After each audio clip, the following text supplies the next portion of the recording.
So, have you ever heard about the Lion King dust cloud?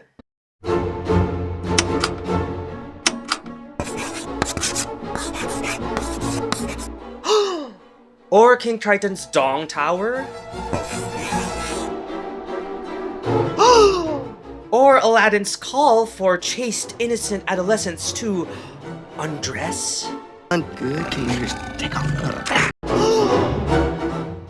These are pretty well-known rumors and urban legends that haunt these Renaissance-era Disney films. And at the risk of spoiling this video, no, most of these were not intended by the animators or by Disney or whoever to be naughty. Most of them are nothing burgers. Meaning there were risque things placed in there by animators intentionally, and we'll get to those, you perverts. And I am afraid to say that no matter how much people insist or how many letters I've written to Disney, they're not actually in the business of incorporating subliminal messaging to tarnish children's innocence or to groom them for nefarious purposes. Why, they're taking jobs away from the YouTubers! I'm bad. Also, I don't condone any of these things, and also, ugh, yikes. Speaking of YouTube though, it feels like these rumors were manufactured for the benefit of clickbait content farm slop channels and cheap top 10 list videos 20 years later to have something salacious to talk about. Number 16. Is that a barnacle in his pants, or is he just a little too happy to see Ursula's alter ego? This gives a whole new meaning to the phrase standing erect. Number 15. Burger King foot lettuce. Okay, and also while we're here, no, this drawing never appeared in Monsters, Inc. Your childhood is not ruined, Dylan. Look, I think we're always just going to be endlessly fascinated with media meant primarily for kids, peddled by one of the biggest corporations in the world, juxtaposed with potentially lewd no material. But if you really dig into these are way more than just playground rumors that kids spread throughout the 90s and linger to this day. There was real outrage. There were calls to have entire movies scrapped from stores. Video cassettes were taken off shelves. Disney was accused of being preverts and PDF files. There was a lawsuit regarding all this. Riots were breaking out in schools, and mayhem spilled all out in the streets of Burbank. All because of that damned sex cloud.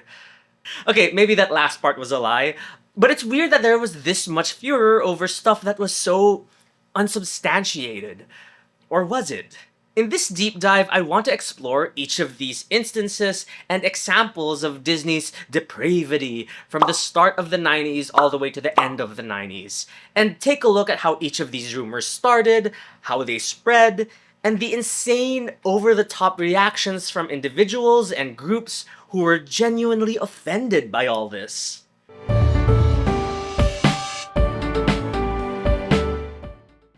Even before the 90s, Disney was already engaging in degenerate behavior.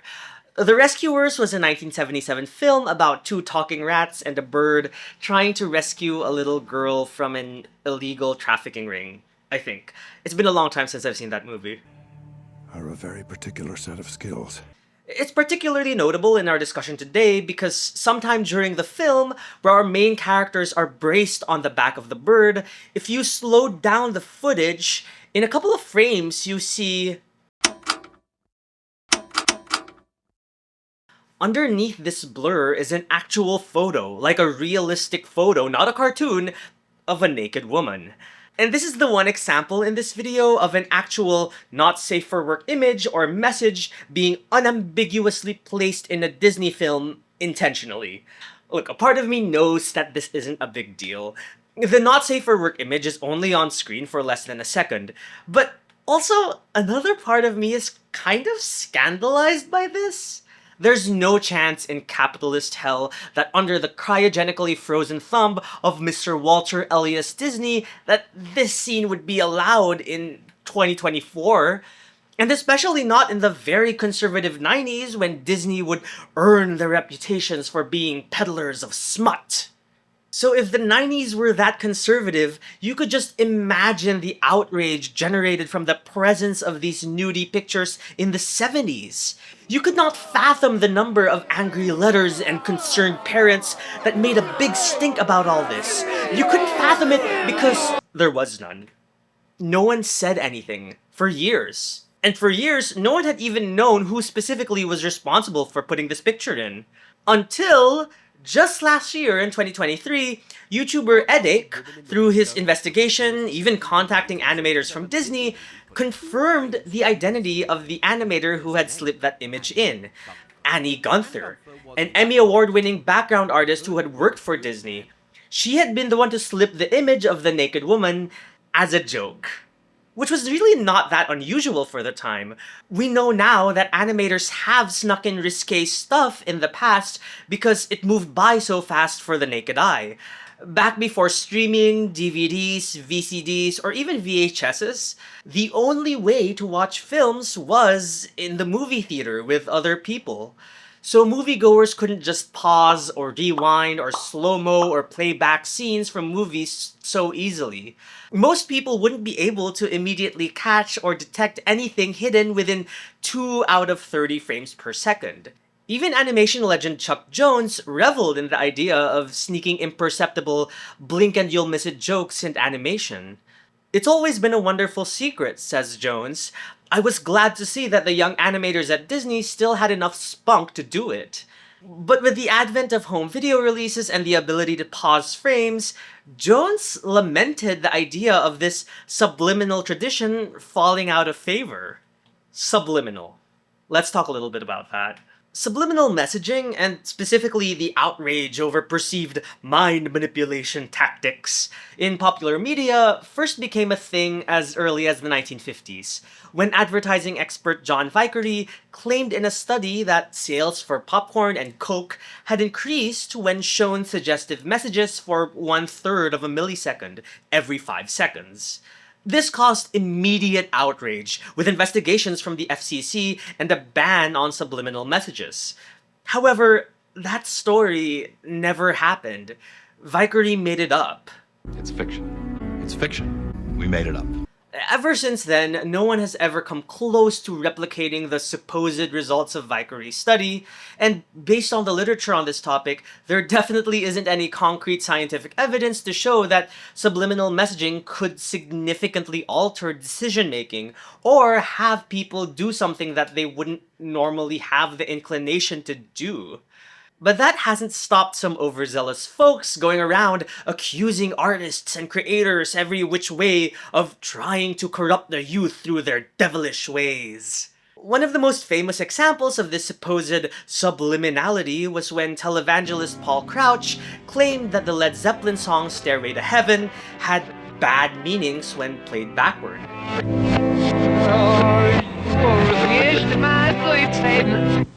Did you hear that? Play it again!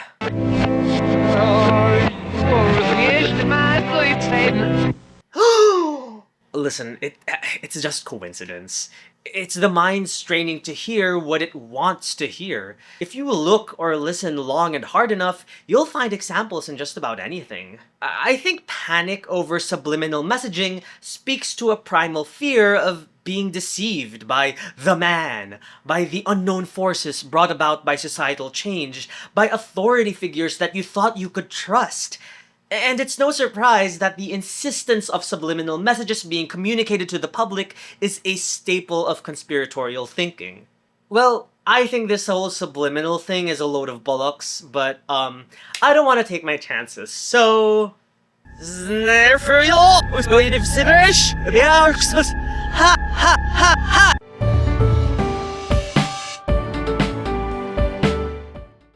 So we must begin with the penis tower, is a sentence I just said. Who is responsible for this? What kind of sick, twisted, deviant mind would dare? According to David Mickelson of Snopes.com, the artist who made this artwork was also responsible for the art of other Little Mermaid promo material like theatrical advertising, greeting cards, and Happy Meal boxes. But the art for this video cassette, and specifically the background detail that had the phallic, penis-like symbol, was a rush job that was done at about 4 in the morning. Relatable king, honestly. So in 1990, two Los Angeles radio DJs, quoting from the VP for publicity at Disney, thought they were being funny and made a joke about a tower depicted on the cover of the Little Mermaid video cassette looking like... That's a penis! So that's how that rumor spread. As Elaine Viets reported, local parents have been giving the family copy of The Little Mermaid a closer look. You can't go to a store, church meeting, or school activity without someone mentioning the mermaid.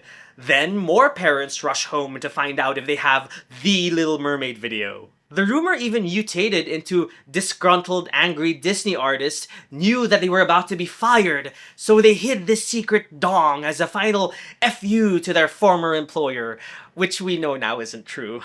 Anyway, a 25-year-old mother of two from Arizona named Michelle Couch caught wind of the alleged penis tower, and she was furious. At first, she contacted Disney on Monday, Tuesday, and Wednesday, every hour on the hour, I'm sure politely suggesting that Disney at least take a closer look at the artwork for the future. It probably wasn't very polite.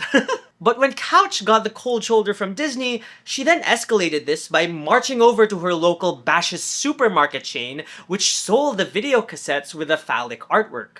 So she marched up and down that supermarket aisle looking for penis like it was a grinder made up or something, and demanded that the supermarket chain take down the Little Mermaid video cassettes for obscenity. Side note, remember that she was 25 years old. She is younger than I am now.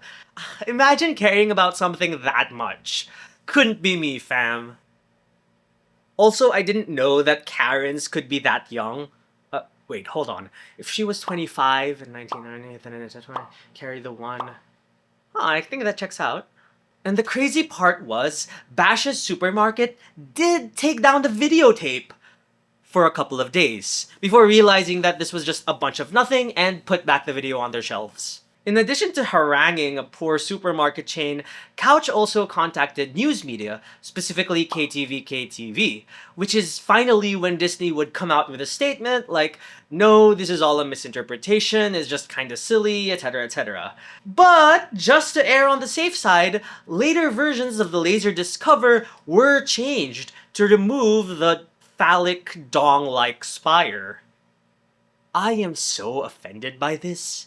Never forget what they took from you. This is Disney pandering to the mob, and... Okay, obviously I am being facetious, but even at the time, in the pre-internet 1990s, before people could even indulge in their most smug impulses for all the world to see, I did find a couple of editorials that had the subtext of like, has censorship gone too far?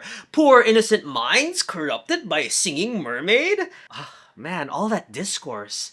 And this was just the start of the 90s. We have bigger fish to fry. And I'm not talking about flounder.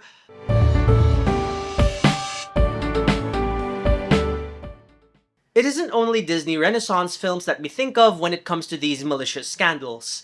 Who Framed Roger Rabbit is a 1988 film notable for its unique and visually stunning blend of hand-drawn animation and live action, and is also notable for one Jessica Rabbit, an animated woman who was responsible for many, many people's awakenings. Anyway, in the movie, Bob Hoskins and Jessica Rabbit get into a car crash, and her skirt flips up, and we see... Let's just say that it seemed like she was wearing underwear in one frame, and in the next moment, she wasn't. It's been likened to Sharon Stone's interrogation scene in Basic Instinct. You 80s and 90s kids for sure remember, I know you do. And for everybody else, ask your grandparents. Now to me, this isn't as unambiguous as what happened with the rescuers. I have seen at least one article propose that this may have been an animation error, like some animator forgot to color in a certain segment. But many, many more articles, and even some animation historians and experts, take it as fact that Mrs. Rabbit's wardrobe malfunction was intentionally placed in there. That this was just some animators intentionally being naughty and entertaining themselves. We don't have any definitive confirmation either way, but whatever the case, the story hadn't quite reached public consciousness yet until March 13, 1994, when Michael Fleming of Variety published an article, Jessica Rabbit Revealed. It's important to know that this discovery would not have been possible in the movie theater era, but in the time of home video releases through VHSs and Laserdiscs, and from the moment Variety published that article, the Laserdisc copies of Roger Rabbit went flying off the shelves. Possibly because audiences were clamoring to catch a glimpse of this character, fully, exposed. Get out of here. Get me some money too. I couldn't imagine why. And realistically, we are only talking about a few pixels of discoloration within 3 frames of a movie that had like 150,000 individual frames, give or take. But in the 90s, before the internet, dude, you took what you could get. Anyway, while it seemed like Disney was embarrassed by this rumor, there was no huge moral panic at the time. Only at the time, just wait a few more years. No moral panic like there was for The Little Mermaid and The Dong Tower. A big part of it was that the film had been distributed under a Disney subsidiary, Touchstone Pictures, which was also responsible for producing more adult-oriented content like Pretty Woman and 1992's Consenting Adults starring Kevin Kline. I can't believe that's an actual name for a movie. But if we want to talk about moral panic...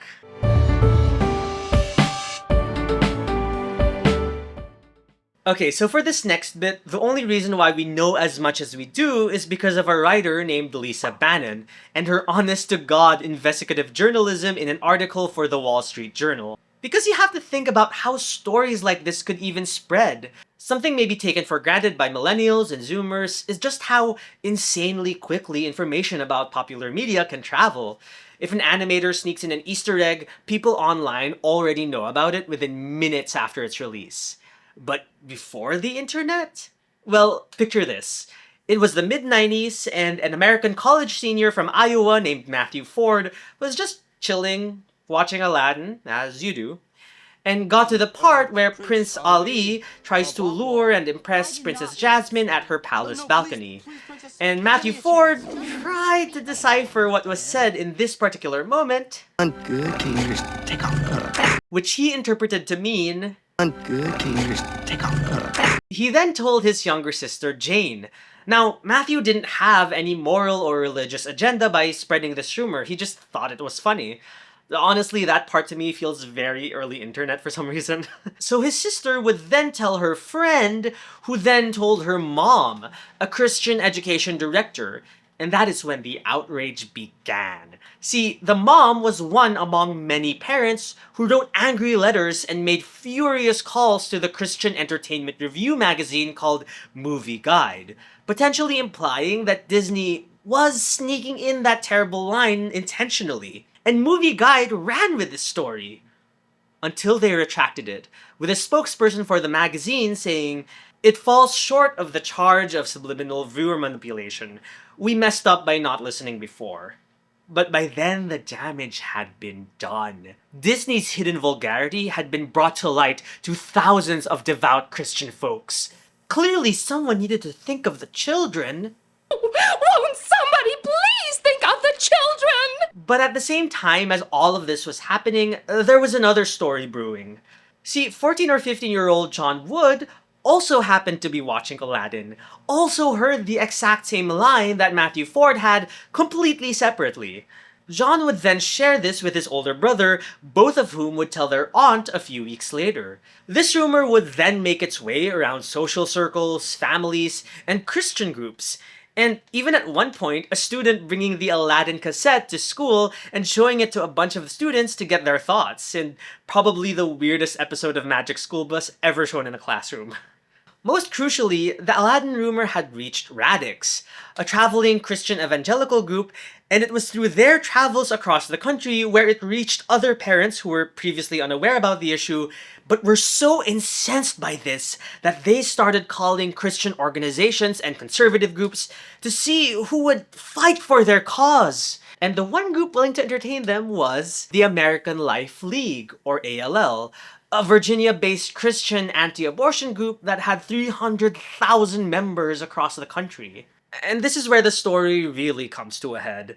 In addition to all the concerned parents calling in, the ALL organization had already gotten wind of the Aladdin obscenity through the Movie Guide magazine. And ALL was perfectly situated to speak out against Disney's abhorrent practices, because they had proof that this Aladdin incident wasn't an isolated one. See, there was another Disney movie, The Lion King, you may have heard of it. In the scene where a dejected Simba walks away from hanging out with Timon and Pumbaa, plops down at a cliff's edge and the dust scatters, spelling out a naughty word. This is what ALL had to say. We found out about it from the mother of a 4-year-old child who came to his mother after he saw the scene and said, "Mom, I just saw SEX, what does that spell?" And so if a 4-year-old can pick it up, I think most people can pick it up. Okay, so we only have ALL's account to tell us that this whole Lion King sex cloud thing was unearthed by a 4-year-old. And at the risk of calling them liars, I believe, and this is just my opinion and no one else's, that this aspect was made up. It's false. It never happened. It's a fake. For one, news sources covering this topic can't even seem to agree which state this mystery 4-year-old kid even came from. And also, for this story to have been true, a 4-year-old must have been paying attention to the dust instead of the focus of the frame, caught something on screen that was on for less than a second, make out letters that seem mostly indecipherable, felt the need to inform their parents about their discovery. At the time, even some conservative grown adults who were outraged by this couldn't make out the SEX word on a paused screen and had to have it traced out for them.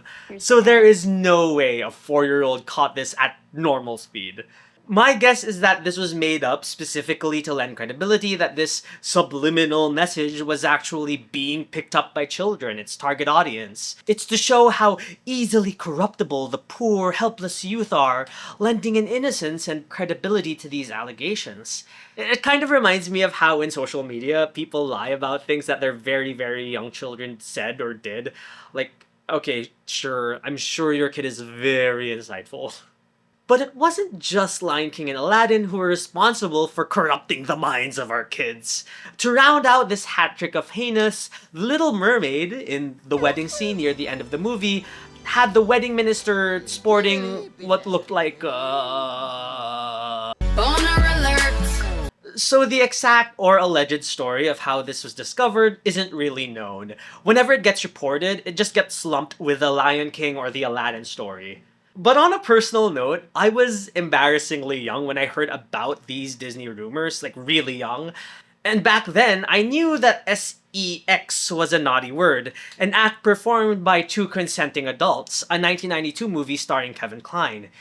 And I at least knew the implications of what take off your clothes meant. I wasn't that sheltered. That said, I didn't know what a boner was, or what that entailed exactly. So it's entirely possible that my first exposure to the word or the concept was from the Little Mermaid rumors. Not the film itself, but from the rumors. So, you know, great job, conservative 90s parents. Doing a great job protecting us kids from the horrors of learning about our bodies. So the ALL had 3 concrete instances of Disney warping the youth through supposedly subliminal messaging. But is there any truth to those claims? Well, let's take a look at them one by one. First is the Aladdin thing.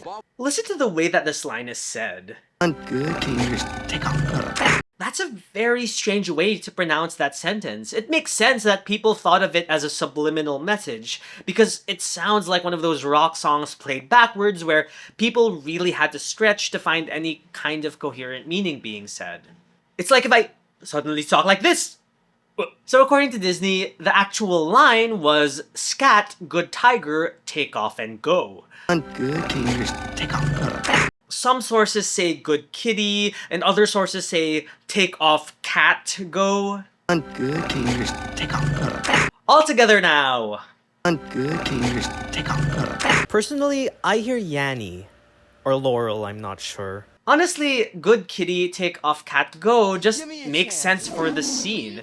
It's really muffled and maybe edited a bit weird, but it's not that deep. And most importantly, Aladdin director Ron Clements says it was a line improvised by the voice actor who played Aladdin, Scott Weinger, saying it was good tiger, take off, cat, go. And Scott Weinger, who for the record was only 17 years old when Aladdin was released, just straight up denies this story. He says there was no way he would have cracked a dirty joke because he was way too nervous about wanting to do a good job alongside the late great Robin Williams, who was also in the recording studio. Relatable king, honestly. So that's one myth busted! But what about the Lion King sex cloud? So let's take a look at that frame, shall we? If you go into this knowing that it would spell out a word, you could see the S and X fairly quickly. But when your mind sees those two letters, the middle letter looks a little less clear. The E looks all wonky, doesn't it? It looks more like the letter F with some things trailing off at the end. Well, there's a reason for that. According to Tom Sito, a very well-respected veteran animator who had also worked on The Lion King, this Easter egg was meant to be a nod to the special effects team, Special Effects, SFX. So that's what that was, apparently. The timing of this is really interesting to me, though. See, based on my research, I believe that this was all revealed nearly 2 years after the original controversy arose. Because when the story first broke out, Disney just said that the dust was just that, dust. No letters, no hidden meanings, no Easter eggs. So it makes me kind of wonder if Disney was intentionally trying to keep this under wraps, maybe? Like if Disney had stepped in and said like, no, it's just SFX, not SEX. Then you have like a whole nother group of people being like, ha ha ha, nice try, you perverts. I don't know, that's just total speculation on my part. But regardless, we can consider myth number 2 busted. Now, what about the Little Mermaid wedding guy boner? Another day, another brand new sentence. Okay, this one's the most easy to disprove. It's his knee. It's his knee. This is what Disney said. This is also what the animator Tom Sito said. Oh, and also in literally the next scene, in the next frame, you can see the rest of his clothes indicating that this was just an old school cartoon knobbly kneecap, but just from a weird angle initially. So that's that final myth busted! Oh my God! All in all, Disney tried to explain their side of things, but that did little to dissuade the American Life League, as well as dozens of conservative and morally self-righteous parents across the country. Take Anne Runge, a mother of 8 from New York, and previous lover of all things Disney, who owned a bunch of Disney merch for her and her children, until she had heard about the subliminal filth that Disney was peddling, in which she promptly threw out all her Disney tapes in the garbage. Very reasonable reaction, I know. She was even quoted with saying, "I feel as if I entrusted my kids to PDF files." Oh my god, that is terrifying. Everybody knows you should always save in .html. And of course, there was the anti-abortion group American Life League, or ALL, the main group who was unironically spreading the word of Disney's subliminal messages. They had already campaigned against Disney previously because a Disney subsidiary, Miramax, distributed a movie called Priest that featured a filthy gay. The 90s were certainly a time. Similar religious groups also had problems with Disney owning ABC, that aired a TV show featuring the gay Ellen DeGeneres, the worst thing Ellen DeGeneres could possibly be. This is all just to drive home which side of the culture war that these people were on. Anyway, the ALL was outraged over this. Said Judy Brown, president of ALL, Yeah, I'd like to see the company, the Walt Disney Company, simply apologize to parents across this country, recall their defective products, which is what we have here, and issue new ones. A spokesperson for ALL, Tracy Casal, said, quote, "The Walt Disney Company," that's how I imagine she sounds like, "The Walt Disney Company claims to be the provider of wholesome family entertainment, but the message of The Lion King is not clean, it is not wholesome, and it is not fun. It has no place in a child's movie." Also adding, "Our concerns are that we live in a sexually oriented culture, and our Lion King exposes the children to messages they don't need to get yet." For me, the most revealing and frankly most ludicrous quote in this whole fiasco was by Judy Brown, saying, "ALL's mission is not to inspect Hollywood's movies for obscenity or look for backtracked secret messages in music. It's to save the lives of innocent kids." Oh, won't somebody please think of the children? The first to really break the story to the public was reporter Jim Stratton of the Newport News Daily Press in September 1995.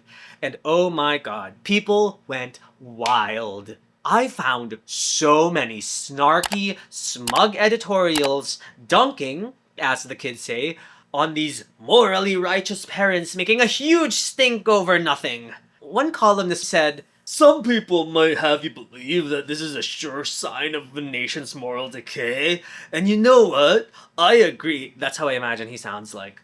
"I think the moral decay is evident in the form of do-gooders who apparently don't have anything better to do than to check out a 4-year-old's claim that he may have briefly seen the word sex in a kid's movie." Immediately after writing that, the columnist went on to tip his fedora and then go onto Reddit to defeat a little girl with atheism. I'm being so full of myself. This is absolutely a kind of line that I would script. Also, he isn't the one who made a 45-minute video essay dunking on this Christian group. Fredster, you hypocrite!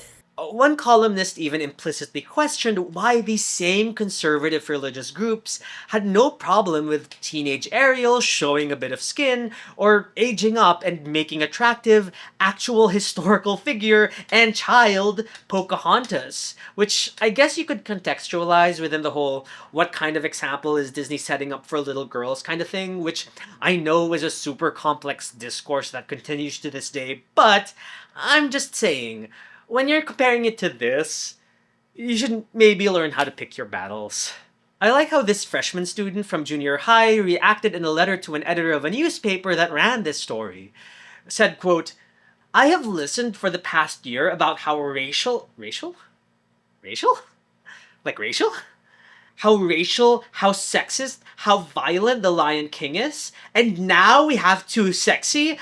Give me a break." Later on, adding, "I have 3 words. Leave Disney alone. If those kinds of people don't like Disney, then don't watch them and shut up." There is something about seeing this 14-year-old in 1995, who would be this many years old in 2024, react in this manner. Honestly, this feels like weirdly modern. Actually, this whole snarky, smug reaction from news editorials, the reaction to the conservative people's reaction, all of that feels very internet-like in hindsight. Like if Twitter had existed, the American Life League would have absolutely been considered clowns of the week. And for sure, the queen of the clowns would have been a woman from Fayetteville, Arkansas named Miss Gilmer, who in 1996 filed a class action lawsuit against the Walt Disney Company and distributor Buena Vista Home Video, all relating to the supposed subliminal messages that we've already talked about. The lawsuit specifically cited the Little Mermaid penis tower, the Lion King dust cloud, the Jessica Rabbit dress flap, and a case that we haven't even discussed yet, which was from the 1981's Fox and the Hound, when Widow Tweed supposedly gives a middle finger to the audience when picking up a young Todd. This isn't funny anymore.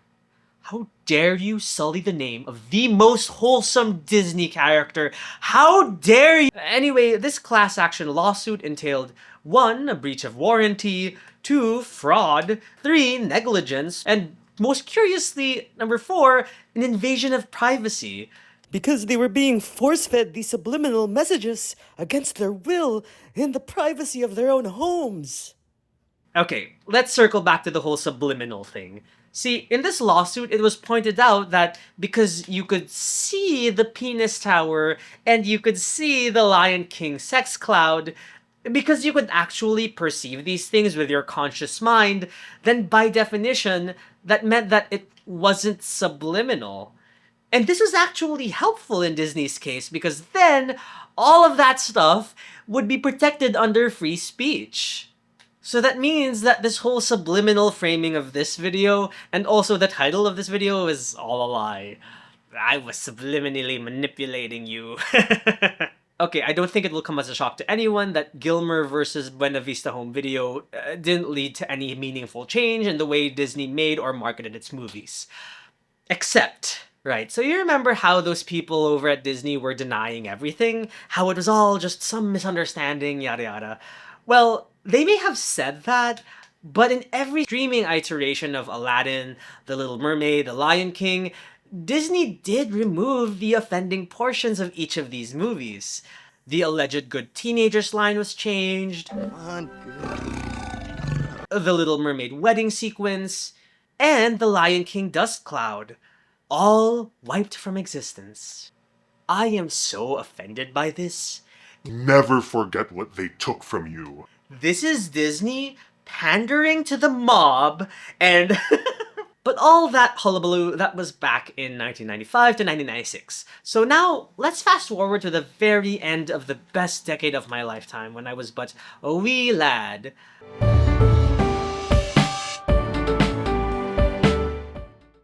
We started this video with the Rescuers, and now we end with the Rescuers. Finally, in 1999, after 22 years of being missed by audiences, the two frames of the naked woman that had been inserted by Annie Gunther had finally been discovered. But this was extremely different from all the other cases that we've talked about in this video. See, unlike all these other cases where the first person to discover the offending moment was like a random college student from Iowa, or a supposed 4-year-old supposedly, it was actually Disney who first drew attention to their own perverted practices. See, it was only very shortly after they had re-released the video of the Rescuers that they realized that an R-rated image had been slipped into the video, which would have been disastrous in the era of Disney superfans and moral guardians combing through every frame of these videos. As a result, they ended up recalling 3.4 million units of the Rescuers videos that had already been shipped to stores across the country. Disney said that the recall specifically applied to video copies of the Rescuers that had been purchased on January 5, 1999 onward, and customers could seek refunds. But to my knowledge, Disney was only able to make this announcement about this recall on January 9, 1999, meaning for a 4-day period, Disney was unknowingly peddling pornographic smut to poor, unsuspecting children and their poor, unsuspecting parents. 4 days, 4 wild days.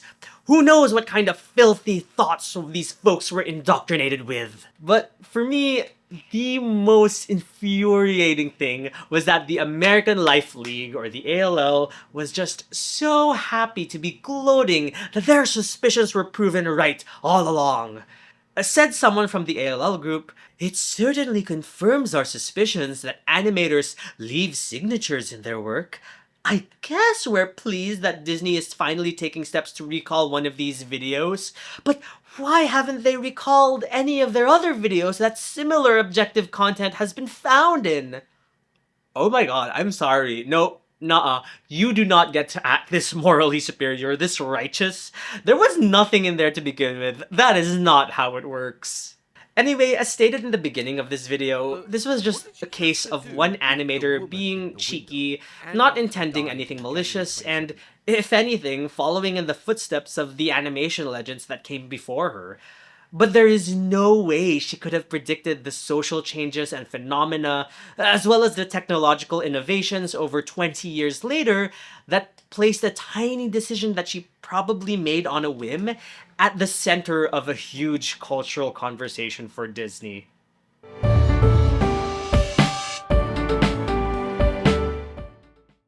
A couple of things before we close this off. Number one, obviously, I do not think that kids should be intentionally exposed to risque, sexual, or adult material. For real, I would absolutely not let my nephews watch an R-rated movie or watch any of my videos. I'm a terrible role model. Don't do anything that I do, kids. Also, when folks intentionally go out of their way to expose kids and minors to content designed to be, titillating for adults, I think that's super scummy and super wrong. I mean, God, remember those Spider-Man Elsa videos all those years back? Ew. But I do think that this impulse to protect kids can go too far, as we've seen throughout this video. And we especially have to consider the PsliwoncE effect.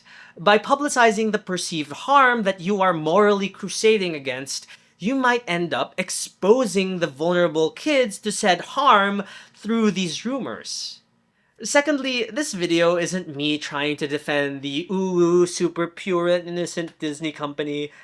Yeah, I mean, I think that the way that these accusations from these conservative groups trying to make a mountain out of nothing was just very funny. That said, I hope this doesn't come across as a puff PR piece for Disney. I mean, the real obscene thing at Disney that no one's talking about are its labor practices, am I right? Thank you! Yeah! But really, I just think that this whole moment is so interesting to me because it's such a time capsule that captures just how bizarrely puritanical the 90s were. This is the exact kind of nonsense that South Park would basically base their entire series around. I mean, nowadays with the internet, anyone could be exposed to extremely graphic content with just a click of a button. It just seems silly that parents back then would get so mad by the mere presence of a vaguely suggestive but not really drawing in a kid's movie. And this all happened, 30 years ago? Definitely not something we have to consider nowadays. I mean, what would that even look like? Like banning books from schools and libraries because they mention LGBTQ identity or because it could lead to a thoughtful discussion about racial relations? In the 2020s? Nah, that couldn't happen. That couldn't happen. That couldn't happen. Thank you so much for watching. If you're a repeat viewer or you've watched my other videos, I'm sorry that this video took so long to make. I just got busy with real life stuff. But I'm really happy to be back. I'm really excited and I'm back in the groove of things. And I definitely have other things planned for this channel. I have a couple of other videos in the pipeline. And I mean, thank you so much for sticking with me after all this time. And I appreciate you. And if you're new, thank you for watching till the end. I make videos on stuff like internet, pop culture, media, nostalgia, and all that stuff. So if you like what you saw or you're interested to see my other work, yeah, why don't you stick around? That would be awesome. And thank you so much. Bye-bye.